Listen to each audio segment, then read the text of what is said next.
Instead, we have the opportunity to make a habit of empathy, to recognize ourselves in each other.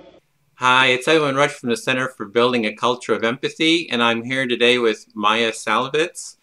And Maia is a neuroscience journalist, and I have your website here on Time Magazine on the website that you write for, and it says that you're obsessed with addiction, love, evidence-based living, empathy, fertility, and pretty much everything related to the brain and behavior. And you've also written this wonderful book, Born for Love, which I've read and really enjoyed. And oh, you've co-authored it with Bruce Perry. Would you like to introduce yourself a little bit more? Any other things you'd like to share about yourself? Sure. No, I think that pretty well gives a good enough introduction here. Okay, great. As we're talking here, I'm switching around a little bit on these different screens here, so ignore the man behind the screen. Okay, sure. It's a little bit distracting, but I think I can do it. So what I was really interested in talking about is talking about your book, but I'm really interested in empathy and how we can go about building a culture of empathy. So I wanted to kind of frame the discussion around that, from that point of view. And sure. Since your book, Born for Love, Why Empathy is Essential and Endangered, which is the subtitle. So you've really looked at this for a long time. I've been following your articles on you write every day or every couple days and sometimes a couple times a day articles on Time, the magazine website. And yes. you write a lot about empathy, and you've interviewed a lot of the empathy experts out there. So how can we build a culture of empathy? Well, I think we have to start with children. I think that empathy develops when one is treated empathically, and that begins with parenting. It begins in the womb and thereafter, and the way a child is treated is going to have a lot to do with the way that child later treats other people. The way our stress systems are wired is that we get soothed by other people. We can also get irritated by other people, but the biggest thing that helps us calm down is being in the presence of others who are caring and nurturing. And this is why empathy is so important, because it is fundamental to health. And it's fundamental because the stress system, if it gets too amped up, can cause all kinds of negative health effects, from heart disease to diabetes, obesity, depression, addictions.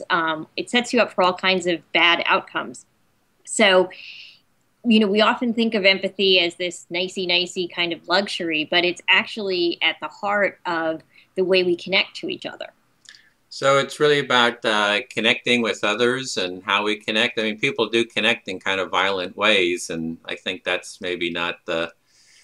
Well, and I mean, I think we have to. It's also a matter of definitions. There's cognitive empathy, which simply means being able to place yourself in the mind of another. And you can do that without caring about them, and you can do that in order to manipulate them and in order to be selfish and do violent things. Or you can do that in order to sympathize with them and connect with them. So cognitive empathy itself isn't positive or negative.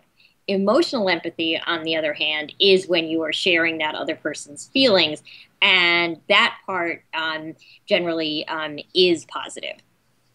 So you're seeing two different parts of empathy then, this emotional empathy and then the kind of a cognitive empathy. These are the two components? Yes, and you could also call cognitive empathy perspective taking. It's simply, being able to imagine yourself in another person's situation. Well, it seems that to build a culture of empathy, that we kind of need to get a clear definition, of what empathy is. And a lot of the neuroscientists, not neuroscientists, but the academics and scientists that, I've read, they seem to be like all over the place in terms of how they're using the word empathy. Yes, it can be very complicated, and we can get into the distinction between empathy and sympathy, and lots of people have different ways of making that distinction. But I think it's fundamentally being able to put yourself in someone else's shoes and care about what it's like there and want to make the world better for them. Yeah, maybe I can just run through a definition I've kind of come through from, putting together all these different definitions that people that I've been reading, and I'm kind of seeing it as 4 parts. And the first part being self-empathy, which is kind of self-awareness, mindfulness of one's own feelings, sort of a self-knowledge, and kind of the calmer we are, the more aware we are of our own feelings, we create kind of a screen on which we can have that emotional empathy, or the maybe mirrored empathy through mirror neurons, kind of that plays through on ourselves. So it's often called emotional empathy or affective empathy. I kind of like the word mirrored empathy, because we're kind of mirroring through mirror neurons. Then there's the perspective taking, which seems to be more about putting yourself in someone else's situation, which is that kind of imaginative, imagining what it would be like to be in their situation. And actors, for example, are like masters at that. And then and I kind of like the word imaginative empathy for that. And then the last part would be empathic action. That there's a quality that when we have empathy with people, that we work together in a very kind of effective, creative way. I'm kind of imagining like on the savannas, the hunters, right? They're out on the hunt, and they're kind of watching each other's actions. They're empathizing, and they're knowing where the other person is going to go, and they're working collaboratively in a very smooth, harmonious way through this empathic action. And I've also seen it in mediation when people are in conflict, and then after a while, they kind of start empathizing with each other through mediation, and then they work collaboratively with this empathic action. So I'm just wondering how that kind of resonates with you, that definition. Yes, I think that's very good. And I think all of those parts are essential. I think a lot of people forget about the self-empathy piece, and they sort of going around trying to help others and make sure everybody else feels okay and all that kind of thing. And if you do that, you can often end up over time becoming frustrated or burned out or unable to really connect because you're not empathizing with yourself. And so the other thing that I think is important there in terms of self-empathy is a lot of people who have addictions or depression or a lot of mental illnesses have self-hatred as well, and a lot of shame around that. And that can prevent them from actually being able to behave altruistically because they're so busy sort of trying to medicate away or deal with the fact that they're in such distress, because not only do they feel bad, but now they're hating themselves for feeling bad, and this can go into a terrible negative cycle. So empathy for oneself must start. Then you can, it's like that business where on the airplane, you put your mask on first and then you help the other person. That's really fundamental there. You also mentioned calmness, and the research on the brain is really interesting here because the calmer you are, the more functional the highest brain regions are. So if you're calm and relaxed and feel safe, you can think creatively, you can think abstractly, you can think about other people. You're not focused on survival and threat and fear. When there's a huge amount of threat, in contrast, the cortex shuts down and you become very reactive, and it becomes very difficult to be able to do anything beyond, what's in that moment and what's going to protect me. So calmness and safety are also really important. And then you talked about the taking action part. And the thing there is that if you are so distressed by somebody else's distress because you are really empathetic, sometimes you can end up not being able to help that person because of your distress. Like if you're a doctor and you're thinking about, oh my God, I'm cutting somebody open. In that situation, you actually want to be less empathetic and see the person as an object, and then you will be able to behave in what is actually an altruistic way because you are saving their life by doing the surgery. So it's complicated. Yeah, it's complicated. So what you're saying is, what I'm hearing you say here is that for the self-empathy part, if we're afraid and kind of pulling in and stressed, that it's kind of blocking our empathy, our ability to kind of open up to others. Was that? Yes, yes. And I mean, the more afraid you are. Oh, sorry, I think I'm losing the sound here. Hello? Okay, yeah. Okay, do you hear me? Yes, that's okay, better. great. Sorry, what were you saying?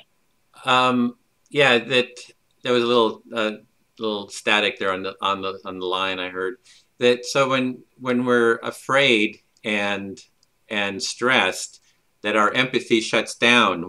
Our awareness maybe goes to more internalized, whereas when we're calm, our awareness is able to open more Yes. and be more receptive to others.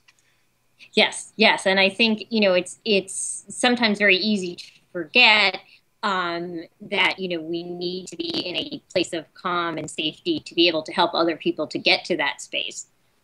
So to build a culture of empathy, we need to kind of create a sense of calmness for people. Do things that maybe facilitate that in some way. Yeah.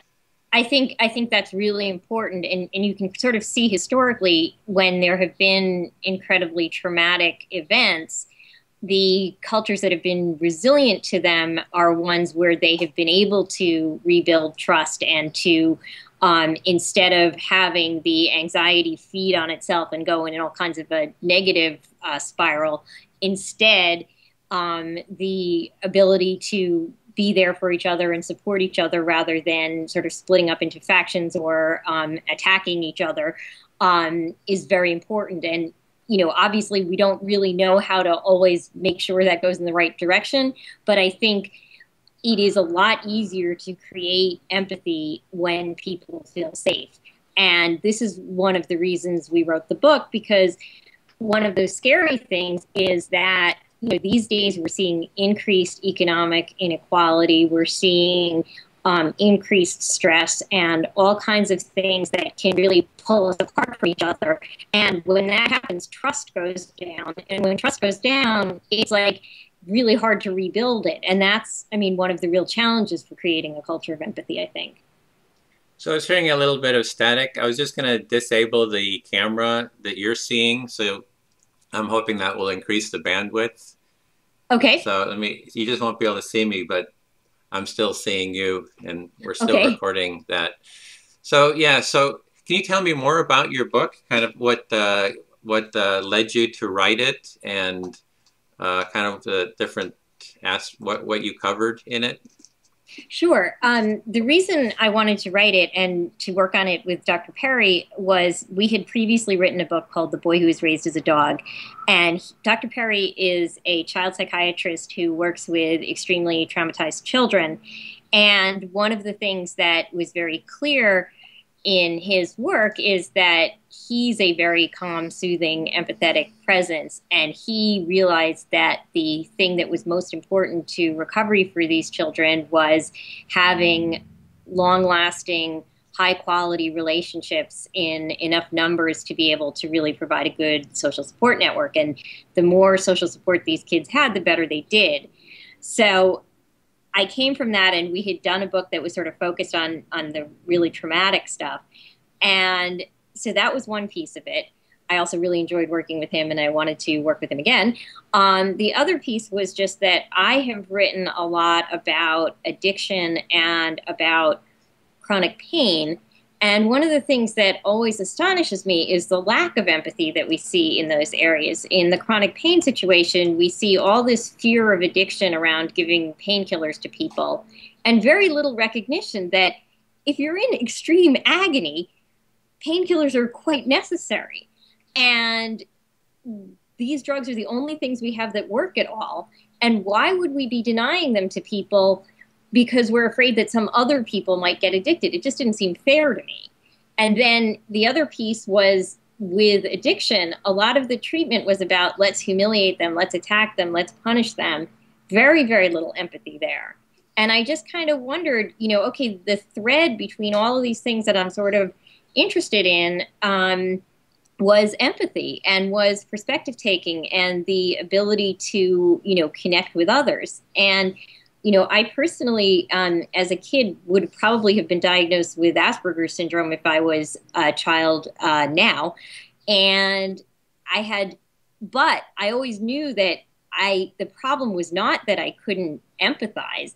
It was more that I got so much distress from empathizing that I had to sort of escape from that rather than actually be able to be there for other people. So I felt like a horrible, selfish person, not realizing that I sort of had an oversensitive nervous system and that if I could calm it down, then I could be just as empathetic as my feelings actually were. And so all of those pieces kind of came into play for writing it. And we decided to write it using his case stories and some of the reporting that I did, and looking at these conditions like autism and Asperger's, and looking at child abuse and why some children are resilient and the role of empathy in that. So it's kind of long and complicated, but we really wanted to show people that this is an important thing. It runs through everything from the economy to child rearing, and we really need to pay attention to it because historically, I think empathy has actually increased. I think Steven Pinker has a very good case about the decline of violence. But that doesn't mean that that's an inevitable process. And I think one of the things we see now is, all this online stuff, all these media that's always coming at us, which can actually increase connection sometimes, but can also distance us as well. So all of that sort of came together, basically. Well, in your book, I kind of made some from your book, I made some bullet points about how you were looking at increasing empathy. And the first bullet point was realize how important it is. Yes. And I think it's a funny thing because, I mean, when you're an author, whatever you're writing about, you tend to see it everywhere. But with empathy and with writing this book, it was everywhere. Everything I looked at, when you start to look at it through this lens, you start to see fundamentally human connection results, relies on empathy. We couldn't talk, we couldn't have language, we couldn't have anything that, of the many things that make us human without being able to understand another person's perspective. So I was seeing that. Sorry, I think I've wandered a little bit. Give me the question again. Oh, it's just about that to build a culture of empathy, we need to, as a society, need to see that, hey, this is really important, and kind of and bring it to the fore. That's kind of what we're trying to do with the Center for Building a Culture of Empathy. Say we need to transform society and raise the value of empathy within society, and that seemed to be one of your points that you made in the book too. Yes, and I think the thing there, one of the things that really astonished me, there was a debate over when President Obama named somebody to the Supreme Court, whether it was a good idea for the judge to be empathetic or not. And I couldn't believe this was actually a debate. I mean, people were like, well, the judge should just rely on the law. But the law requires perspective taking. You can't understand law without imagining the different perspectives that are involved in the dispute. It's impossible to do it without empathizing. And I thought, yes, we need to understand that this is critical, that this is not just something we, do because we want to be nice people or something like that. When you look at the things that matter in our lives, the greatest moments of joy that most people experience involve connection with other people. And you could be the richest person in the world, and if you have no relationships whatsoever, you are not going to be happy. If you don't have anybody to share your success with, it's miserable. So this is not just a frill or something extra. It is really important to not only connecting us and bringing us together and all those nice world peace kind of things, but also to just your own selfish happiness. Yeah, so it's more than just kumbaya, let's all be nice to each other. It's kind of like, hey, if you really want to be happy, this would be a good value to raise within society and in yourself. Yes, and I think, there's always this sort of tension between, this idea of selfishness and the idea of, community and society and connections. And there really shouldn't be. I mean, one of the things that I thought about a lot when I was writing this was, there was always this idea in evolutionary psychology and evolutionary theory in general of the selfish gene and competition and survival of the fittest and all that. But we're a social species and would have never survived without each other. So there's also this thread that, collaboration is actually the most important thing, that selfishness is not, selfishness is frowned on. And if Western society had kind of emphasized that rather than this sort of rat race, I think we'd be living in a very different world. And I think, one of the reasons to raise awareness of empathy is to raise awareness that, we're not horrible, fundamentally evil, bad people. We're fundamentally into connecting. We're fundamentally loving and fundamentally sharing. And yes, we have those other qualities as well, but there's no reason to emphasize the negative all the time. Yeah, so somehow we got to find a way of raising the value of empathy within society. And have you thought about that? How, like, what can we do to raise the value of empathy within society? Kind of push it out there, get people to start talking about it. And well, I think, one of the things that, has been a hopefully positive side effect of the horrible economic disaster is that we've started thinking more about things like inequality and about unfairness. And what empathy emphasizes is we all have a fundamental desire for fairness. If you just look at little kids, the first thing they often say, about their sister or brother is, hey, they got a bigger piece of that cake.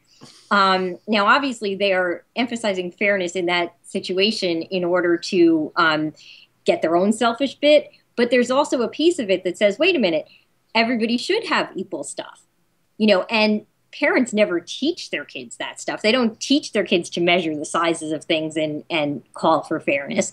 People have this instinct for fairness. And I think, obviously one cannot create equal outcomes, but I think everybody wants a level playing field. And I think that the only way we understand that we all want that is with empathy.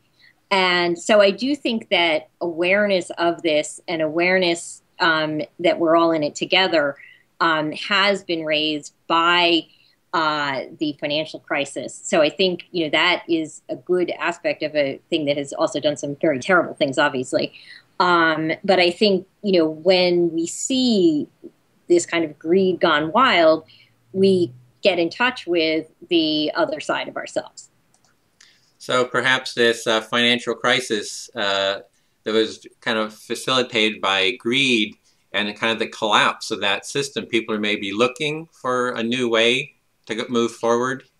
Yeah, I think so. I think, when terrible things happen, we do tend to question our values and think about, what really matters. And even though we can be a very materialistic society, we all know that inside, the greatest happiness is from each other and from connection and from love and family and all these things. And the cliches are cliches because they're true.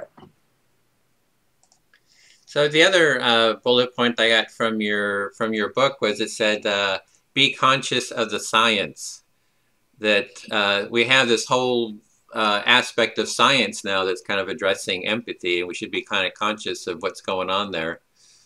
Well, I think it points us to, again, to these fundamental truths. And it also points out that the ideas that we've had of ourselves as selfish and bad and horrible, that produce self-hatred and that disconnect us from each other, are not even valid. I mean, you look at the research about the little kids who, without being prompted, the toddler will help the adult reach the thing.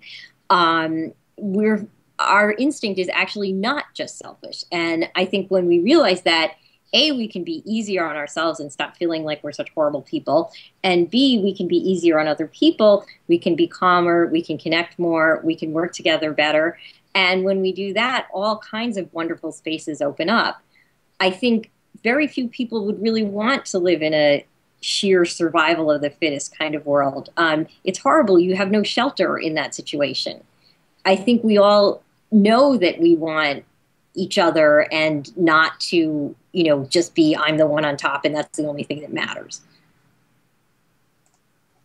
So the science, well, like in the book from Jeremy Rifkin, he writes about how the academics and scientists were had made the case that we're all greedy, selfish, self-interested beings, and that now the science is kind of showing, hey, that's not true. There's this other part that we're hardwired for empathy. So yeah, I think that's right. And I think if you only focus on those aspects, you're just missing a huge part of human nature.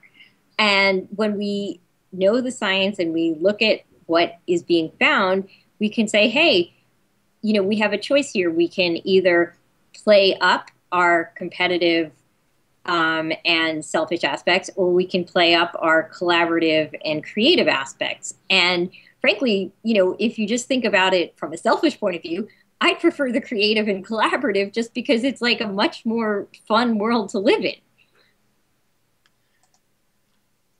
Okay, so we have the importance of science, realize that empathy is important.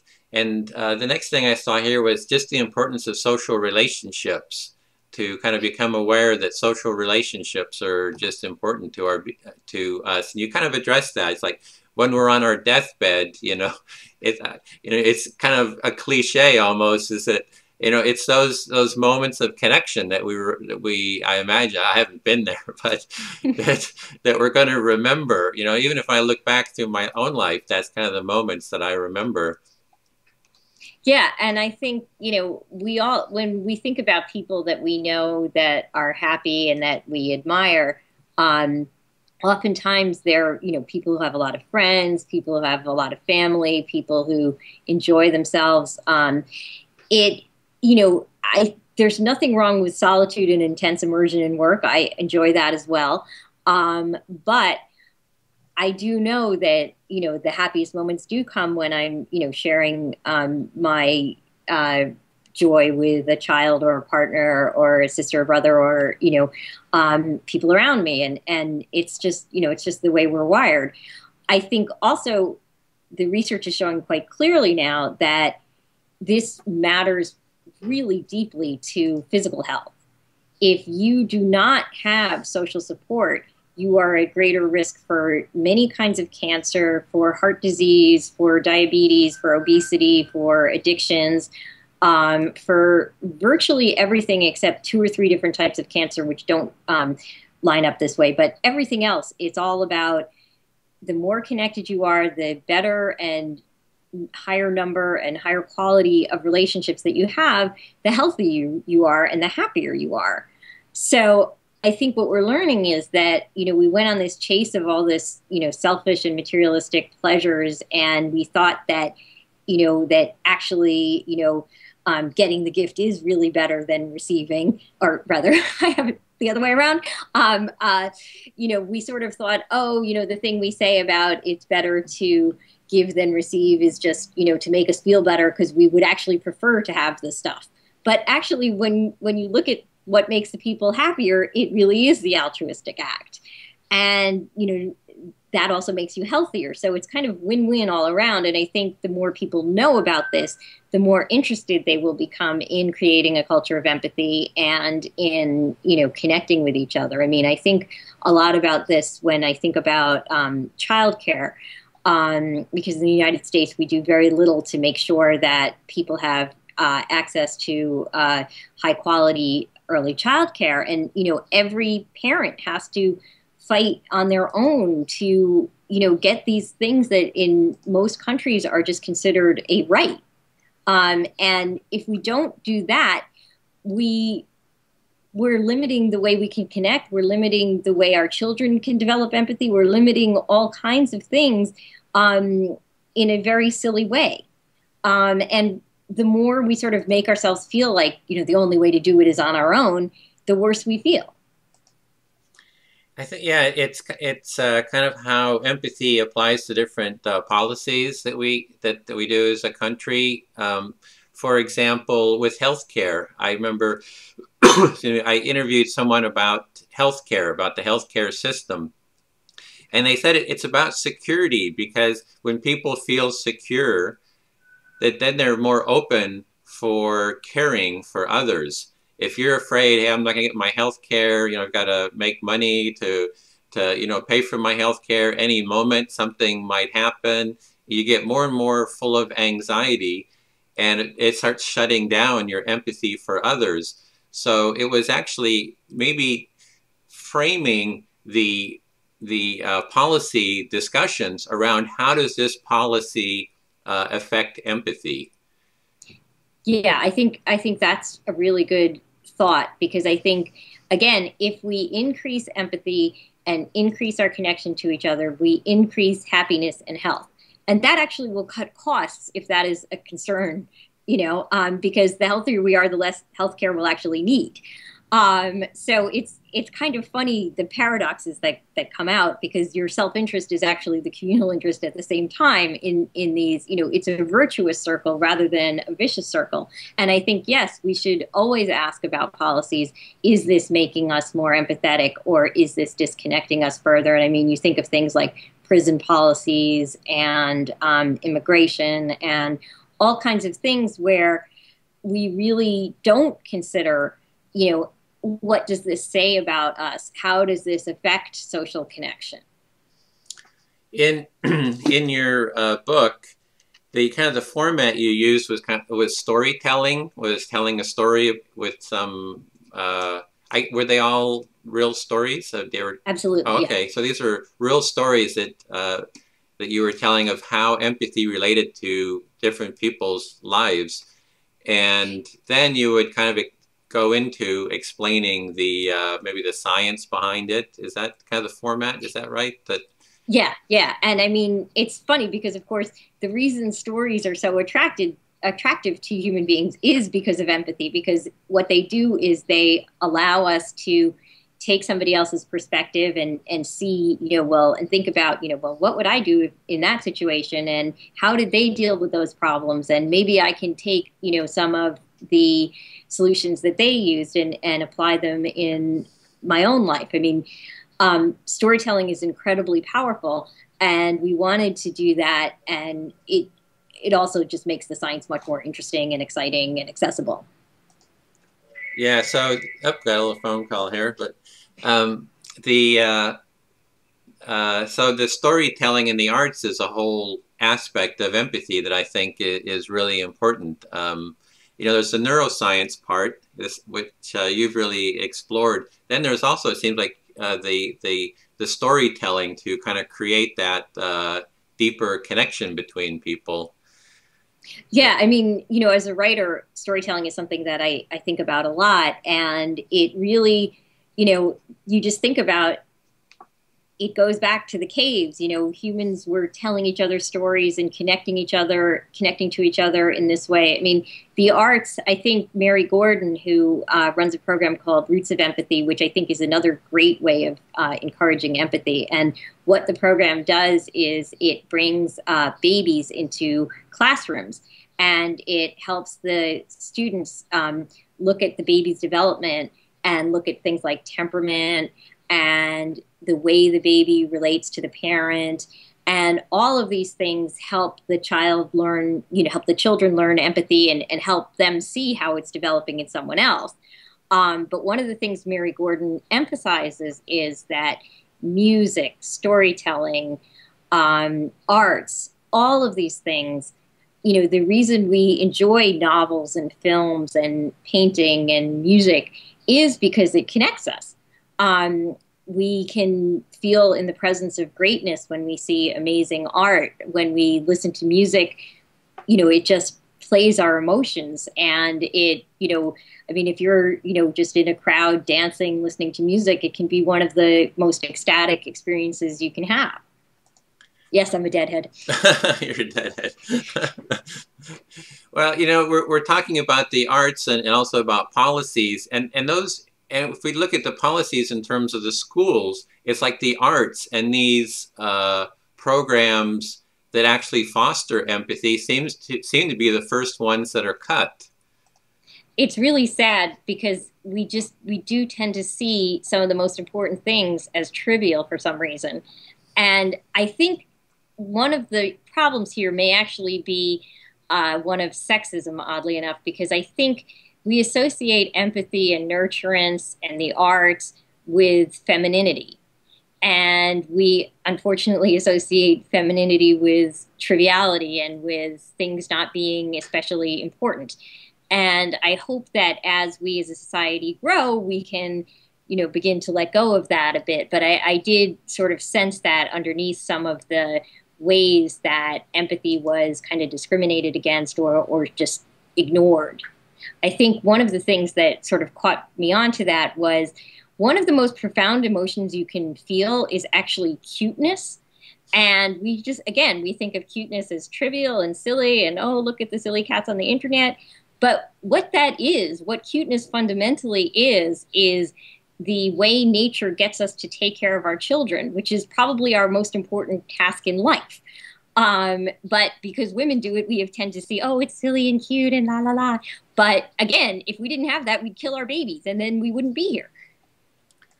Well, in the book, it seemed that the whole child development was a real core part of the book. I guess that's because Bruce Perry works with child development. Is that right? Yes. He has been one of the most amazing researchers in helping people to understand how trauma influences development and in taking a developmental perspective. For a long time, people thought, oh, babies, they don't really learn anything. They they don't need, you can just put them in an institution and then adopt them. And, anything that goes on in the first few years, really doesn't matter because they won't remember. But that is completely, completely wrong. And if you just think about things from a developmental perspective, it suddenly makes sense because you can see, well, wait a minute.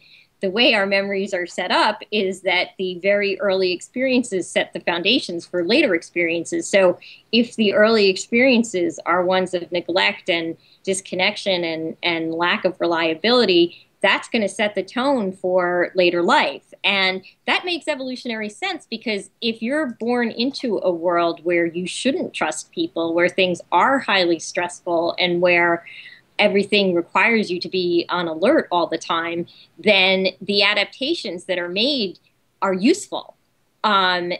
So, again, if you are born into a place where you are cared for and nurtured and et cetera, you will be more easily capable of being calm and engaging in creative and abstract thought and all of this kind of stuff. Now, I want to say here that this does not mean that people who have horrible early circumstances can't be creative or intelligent or any of that kind of stuff. This is not at all the case. It's just that when you are adapted for a highly stressful environment, you're going to perform better under horrible circumstances and you're going to have a somewhat negative outlook on life. Again, you can overcome this, but it's better not to have to if you can avoid it. Well, I made some kind of notes about child development and kind of ideas for promoting empathy in kind of the early years. And here you had care from others and caregivers, one-on-one attention for children, reading to children, promoting perspective taking, playtime, and promoting familiarity. Yes. I think, with little kids, it's really interesting. And again, Mary Gordon said some really good stuff about this where, when a little kid, hits another little kid, we often say, well, how did that make him feel? What did you think, what do you think he felt about that? But actually what you should be saying is, what did you feel when you did that? Before you need them to take their own perspective before they can take the other person's perspective. And again, this goes back to the sort of self-compassion before other compassion. But yeah, with little kids, it's like the more you can encourage perspective taking, the more that area of the brain will develop. And I mean, this is one of the cool things about brain development. It is basically that the things that you exercise will grow and get very good at whatever you're exercising them in, and the areas that you don't will not. And so that means if you're practicing self-control a lot, you'll get very good at that. And if you're practicing compassion, you'll get good at that. But if you're not practicing these things, you won't get good at them. And, that can cause a lot of problems later in life. Well, that's something I'm really looking at, because I have 5 little nephews and nieces. Now I don't have children of my own. But like Christmas, we go there, and 2 of them are like little bullies, and they come up and they like throw stuff. One of them, he just threw this hard ball, hit me, and I said, well, why did you do that? And he says, I don't know. So I'm really curious, like, how do you kind of promote empathy, with kids? And I've heard that too about, it's like, I didn't ask him, I didn't say, well, how do you think I feel about it? I said, well, how do you feel about it? And his answer was, I don't know. And I think he doesn't know, Well, I mean, some kids also have very reactive temperaments, and it's a process. It's like, some things come easier to some people than others. And I think, the really important thing there is to help them feel good about themselves and encourage them in the compassionate acts that you see, and try to de-emphasize the negative ones as much as possible. But it's it's really hard, and there is no great secret. I think temperament definitely matters, but if you can end up making kids feel bad about the temperament they have, and it does, there may be impulse control things. It's it is definitely complicated, but I do think that and I mean, I don't know what's going on at home for them or any of that other stuff, but it is it's not just a simple thing, and I think we have to just sort of be willing to do trial and error and see what works for that particular child. Yeah, that's what I'm trying to do, is a bit of trial and error. They're from ages 1 to about 5, so they can get very rambunctious. So I started like meditation circles with them. So okay, we have to meditate, and we all sit, and it's really kind of cute. There's like 5 of them. We're all sitting in a circle. We have to meditate now. Count to 20. And the next step I want to do is create little empathy circles and do mirroring exercises. So, okay, you do some movement, everybody mirror, so. See, and that kind of stuff is good. And also the other thing is to be developmentally respectful, which is a 2-year-old is not going to sit still for very long. And they are going to have they are going to hit you and drop things and behave in very frustrating ways just because they're 2. So I think also not expecting too much for the child's stage of development is also really important to avoid frustration both for you and the child. Yeah. So I can see, I can see how you can start setting up some of these ideas, like the idea of meditation is they can sit still for about 20 seconds, but it's a start, right? It's like, and then I said, well, this is about empathy. And then, the one nephew said, what's empathy? So then it's, well, empathy is when you feel what others are feeling, let's have an empathy circle. So it seems like we need like a program, like in the family, like a step-by-step program, how to build empathy within the family would be, to nurture it, I guess, consciously nurture it.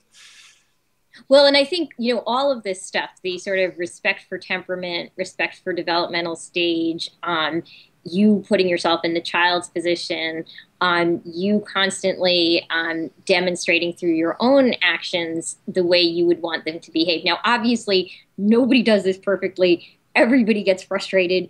All parents often hear this stuff and think, oh my God, this is absurd. I can't do this, and I'm bad, and I'm a horrible parent or whatever. And it's really important not to go into that, self-flagellation over these kinds of things. But the more, if you want your children to be kind, if you behave kindly towards others, that's pretty much the best thing you can do, as well as also, showing them explicitly, well, what do you think she's seeing, in this book? Like, what do you think, Sleeping Beauty feels like? If you can sort of bring them into perspective taking and make it explicit, that also can help. I think a lot of things that parents just naturally do teach a lot of this stuff. But it's just a matter of, sort of trying to focus on that a bit more and working within the child's own temperament. Yeah, I think it's important to realize that empathy is not like an on and off switch. It's Yeah. more gradations. It's like we're just trying to raise the level, the brightness of the empathy. Yeah, and just to, I mean, I think the better children feel about their abilities to be empathetic and supportive, the more they'll do it. Because I think one of the things that we forget here is that we kind of look at empathy like a vegetable, like, oh God, we don't really want to eat that. Like, how can we make it sweeter or nicer? The thing is, it actually feels good to help people. And we sort of deny this. Like, we kind of think, well, we're pretending to feel good because of that. But in reality, like, when you have actually been able to be there for somebody, or when when the kid offers, mom the blanket when, she seems like she's feeling low, both people feel better because the connection is reaffirmed there. And so I think we have to stop looking at it, like, something that like isn't naturally there, and something that like, like vegetables are yucky. Well, vegetables aren't necessarily yucky. For kids, again, and this is an interesting thing, developmentally, certain vegetables are very bitter to kids, and as their taste buds grow, they can get to like them more. And again, I think there's a good analogy there, because these kinds of things take a certain amount of maturity, and so you have to always be sensitive to where the child is, and not force it, and not make it seem like something that you kind of have to do. It just like make it naturally seem like something you want to do because it's fun and cool.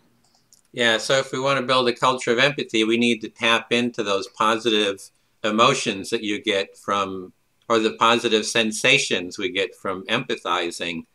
That it's not a you should, a judgment, which is then you got that, oh my goodness, I should do this. It's like, oh, this is like a lot of fun.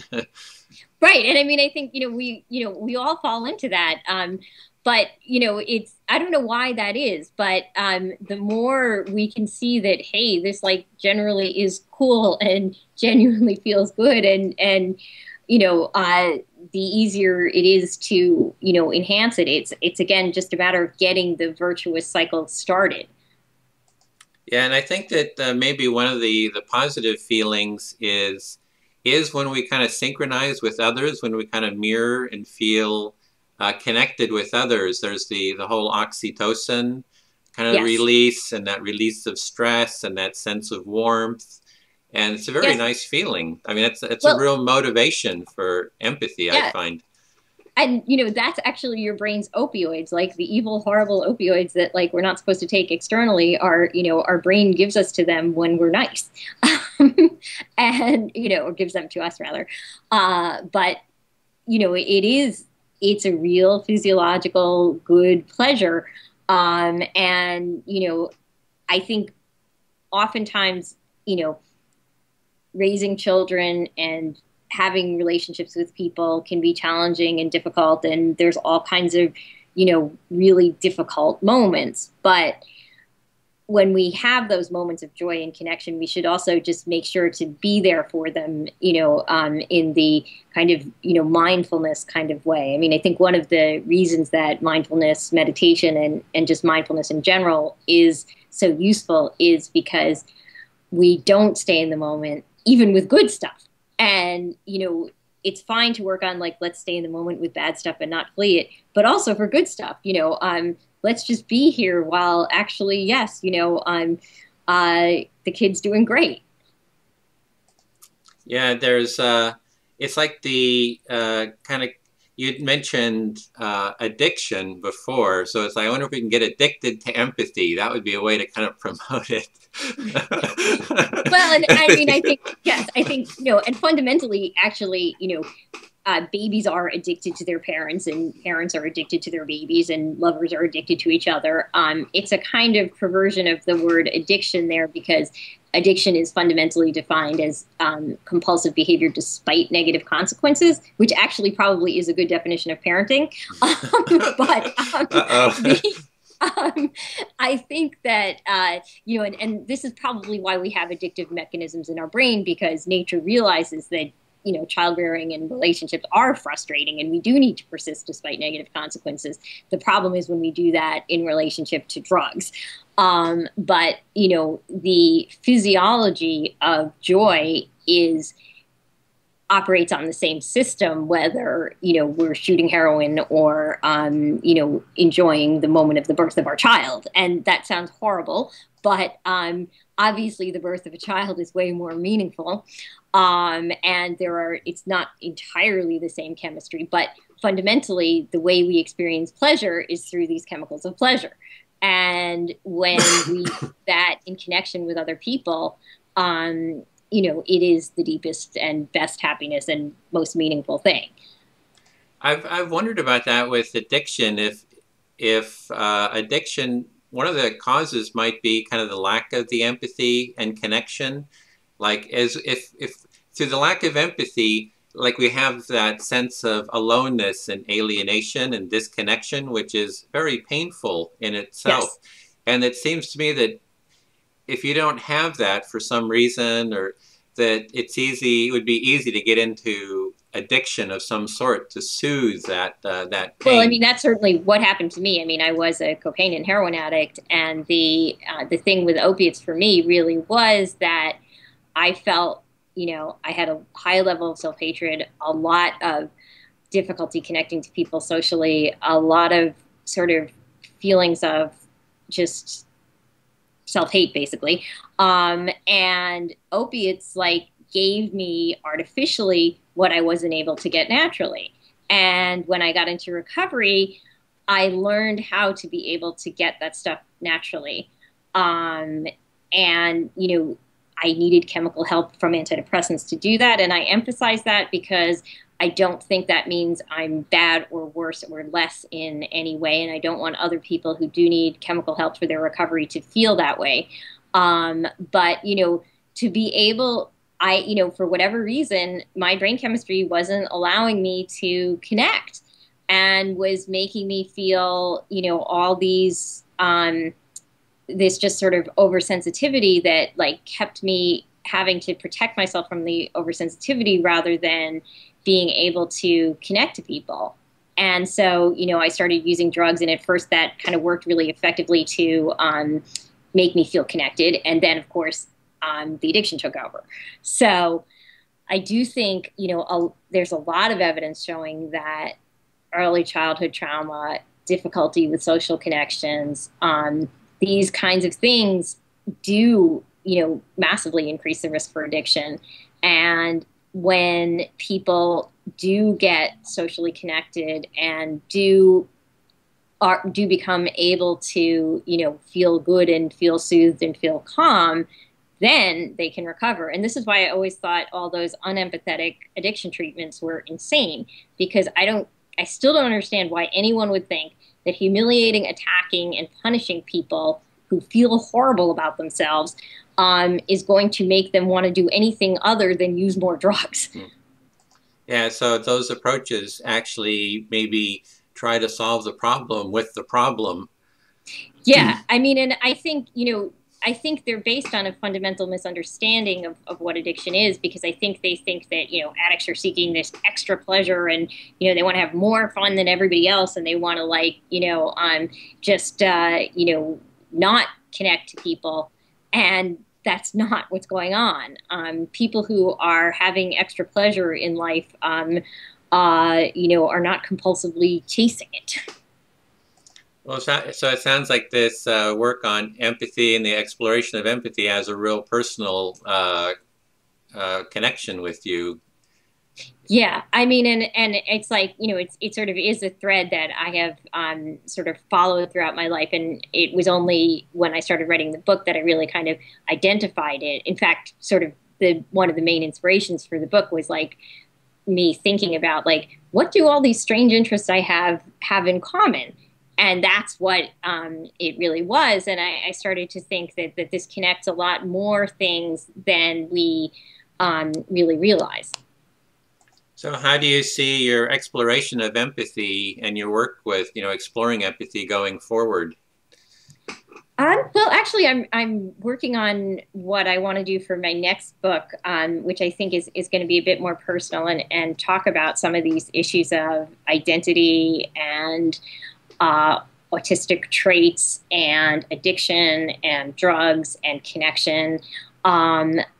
It's very early stages, so I can't really make it more precise than that. But it is something that really matters to me, and because so early on in my life, I felt like I was a horrible, bad, selfish person that could never do anything that would actually be useful or worth loving. I think, I always feel compelled to try to behave as kindly and empathetically as possible, and knowing that I'm human and that I'm never going to be perfect. But so it's always something that I think about, and, I always know that, like, if I do feel useful, and I do feel connected, then I'm not going to engage in self-destructive behavior, and I am going to be able to make a meaningful contribution to things. And I do feel like, underneath everything, most people just want to be accepted, loved, and have some kind of meaningful contribution. And when we think about life that way, empathy is just, the sort of source of it all. Yeah, that's been where I've come to as well. It's just that empathy is just the central value that's been neglected, or it hasn't had the attention paid to it, and that we actually need to change society and be really conscious about bringing empathy, into a national, cultural, international world debate, not debate, but just discussion, and look how we can actively start raising the empathy level within society. Well, I think, one of the things that I think we write in the beginning of the book is that, every single culture has some version of love thy neighbor as thyself. And that's empathy in a nice, concise statement there. And it is the foundation of all great religions.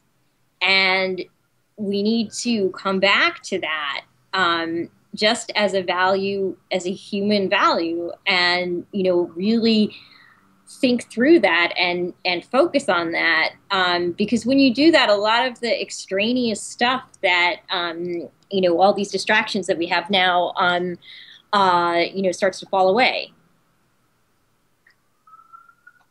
Okay, we've been going for almost an hour here, and I've just really enjoyed this discussion. Is there any final thoughts you'd like to leave us with?